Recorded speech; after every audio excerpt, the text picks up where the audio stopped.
Hello guys, welcome back to my YouTube channel. আশা করি আপনারা সবাই ভালো আছেন। আজকে অনেক একটি মজার বিষয় নিয়ে আপনাদের সামনে এসেছি। আপনারা হয়তো দেখেই বুঝে গেছেন বিষয়টি কি। আপনার হাতের মোবাইল ফোনটি দিয়ে বানিয়ে ফেলুন খুব সহজে একটি কম্পিউটার। এর জন্য সর্বপ্রথম আপনাকে প্লে স্টোরে যাই একটি অ্যাপ্লিকেশন ডাউনলোড করতে হবে। অ্যাপ্লিকেশনটা আপনারা হয়তো দেখেছেন। এই উইন7 অ্যাপটির মাধ্যমে আপনারা আপনার হাতের ফোনটিকে সহজেই বানিয়ে ফেলতে পারবেন একটি কম্পিউটার। প্লে স্টোর থেকে অ্যাপ্লিকেশনটি ডাউনলোড করতে হবে।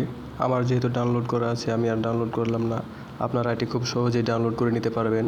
তারপরে দেখেন কম্পিউটারের মধ্যে যে সকল ফিচার আছে এখানে আপনি সবগুলোই পাবেন। এটি দেখতে একবারে হুবহু কম্পিউটারের মতোই। এই অ্যাপ্লিকেশনটার জন্য আপনার ফোন কোনো ধরনের ল্যাগিং, স্লো কাজ করা এসব কিছু করবে না। এটিতে আপনি কম্পিউটারের সকল প্রোগ্রামগুলো পেয়ে যাবেন।